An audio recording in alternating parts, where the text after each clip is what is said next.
Hello dear students, this is Kirti ma'am and आज हम aunt Jennifer's tiger poetry के next stanza के बारे में डिस्कस करेंगे। सो फर्स्टली रीड कर लेते हैं इसको।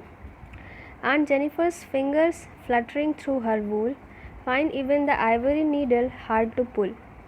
The massive way of uncle's wedding band sits heavily upon Aunt Jennifer's hand। तो यहाँ पे जो राइमिंग जो स्कीम है वो सेम है, ए बी बी, क्योंकि बुल पुल बैंड हैंड जो है सो उसके रिगार्डिंग जो है इसका जो राइमिंग स्कीम है वो सेम रहेगा जैसा कि स्टैंजा फर्स्ट में था। अब यहाँ पे वर्ड्स की मीनिंग देख लेते हैं। फ्लटरिंग का मतलब होता है मूव करना, ठीक है। आइवरी जो है वो जैसे हाथी दांत जो होते हैं, ठीक है, मेड ऑफ आइवरी। तो जो हाथी दांत के जो बने हुए कुछ चीज़ें होती हैं, जैसे कि जो यूज़ कर रही हैं वो एम्ब्रॉयडरी करने के लिए जो नीडल यूज़ कर रही हैं वो आइवरी का बना हुआ है, ठीक है। इसके बाद मैसिव का मतलब होता है समथिंग हैवी, ठीक है, कोई भारी चीज़। एंड देन बैंड का मतलब यहाँ पे होता है एक स्ट्रिप, कोई कोई चीज़ें जिसे बांधी जाए, ठीक है, कोई चीज़ें लाइक रिबन हो गया या और कोई रस्सी हो गई, ठीक है, इस टाइप की चीज़ें। और ऐसा कोई डिफ़िकल्ट वर्ड तो है नहीं यहाँ पे, सो एक्सप्लेन करते हैं। सो राइटर पोइट जो है वो यहाँ ये कह रहे हैं, aunt Jennifer's fingers fluttering through her wool. तो पहली बात तो ये कि ये जो स्टैंजा है वो ये सिंबलाइज़ करता है कि किस तरीके की physical as well as emotional weakness जो है इस स्टैंजा में पोइट जो है शो करने की कोशिश कर रहे हैं, ठीक है। ये चीज़ याद रखिएगा, it symbolises her physical as well as emotional weakness.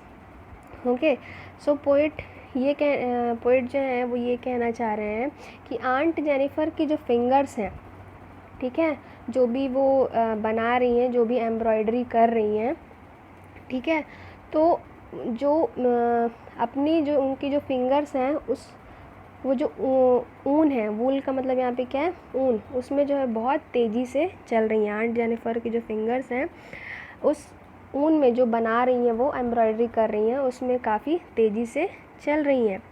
Find even the ivory needle hard to pull. लेकिन जो वो आइवरी नीडल जिससे वो ये एम्ब्रॉयडरी कर रही हैं उसको खींचने में, ठीक है, हाथी दांत की जो ये बनी हुई आइवरी नीडल हैं उनको कहीं ना कहीं बहुत ज़्यादा डिफ़िकल्टी हो रही है उसको खींचने में।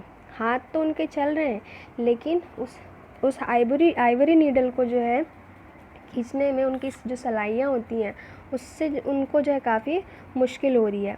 The massive way of uncle's wedding band.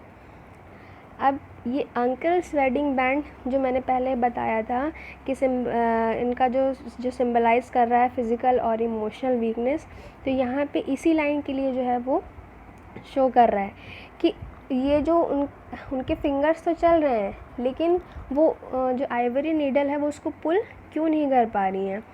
इसलिए क्योंकि उनके हाथ में जो उनके अंकल के द्वारा जो वेडिंग बैंड जो है बांधा गया था, wedding band in the sense यहाँ पे रिंग, ठीक है, तो जो शादी के वक्त उन्होंने जो उनको रिंग पहनाई थी वो कहीं ना कहीं उनके ऊपर अब एक हैवी बैंड की तरह है, उनके फिंगर में जो है वो एक हैवी बैंड की तरह है।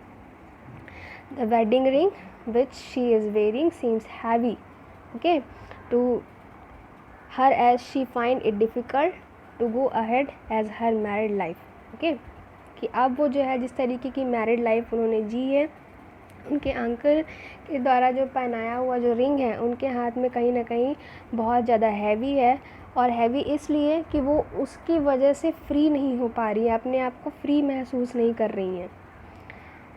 Seats heavily upon aunt Jennifer's hand. अब यहाँ पे यही कह रही हैं कि जो भी मैरिड लाइफ, जो भी उनका जो मैरिड लाइफ था वो काफ़ी अनप्लीजेंट था, काफ़ी बिटर था, उसकी जो मेमोरी थी वो काफ़ी डिवास्टेटेड थी, ठीक है, क्योंकि कोई भी एक अच्छा जो है अनुभव उन्होंने नहीं लिया था अपनी मैरिड लाइफ से। सो वो यही कह रही हैं कि जितनी भी अभी उनको डिफ़िकल्टीज़ हो रही है अपनी मैरिड लाइफ की वजह से, सो वो उस इन चीज़ों को वो लास्ट में यही बताना चाह रही हैं कि जो भी चीज़ें अभी उनके साथ हो रही हैं वो उनके मैरिड लाइफ की वही यादें हैं जो उन पर अभी भारी पड़ रही हैं, ठीक है। जो भी उनका जो पास्ट का मैरिड लाइफ था, उनके पास सिर्फ एक अनप्लीजेंट एंड बिटर मेमोरीज जो है छोड़ गया है। सो आई होप ये स्टैंजा जो है आपको समझ में आ गया होगा, और धीरे धीरे ही हम सारे स्टैंजा, अभी ये नेक्स्ट सेकंड स्टैंजा बताया है, इसके बाद हम थर्ड स्टैंजा एक्सप्लेन करेंगे, क्योंकि इतना ज़्यादा सिलेबस अब है नहीं, इसलिए आप लोग सभी जो है धीरे धीरे ही इसको कवर करिए, ज़्यादा फास्ट भागने की ज़रूरत नहीं है। सो एक बार और मैं इसको एक्सप्लेन कर देती हूँ। सो पोइट जो है वो ये कहना चाह रही हैं कि आंट जेनिफ़र की जो उंगलियां हैं, जो एम्ब्रॉयडरी वो कर रही हैं, उस ऊन में बहुत तेज़ी से चल रही हैं, लेकिन उनके हाथ में जो आइवरी नीडल है वो उसको बहुत मुश्किल से ही जो है खींच पा रही हैं। क्यों? क्योंकि उनके हस्बैंड का जो आंट जेनिफ़र के हाथ में जो उनके हस्बैंड के द्वारा दी गई रिंग जो है उनके हाथ में है, वो कहीं ना कहीं उन पे जो है काफ़ी ज़्यादा भारी पड़ रही हैं उनके फिंगर्स में। उसकी वजह से जो वह उस नीडल को पुल नहीं कर पा रही हैं।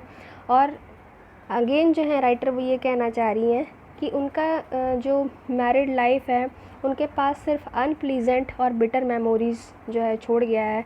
दैट्स वाई वो उन चीज़ों को बहुत अच्छे से नहीं कर पा रही हैं और ना ही अपने आप को फ्री महसूस कर रही हैं अपनी उन पास्ट मेमोरीज़ की वजह से।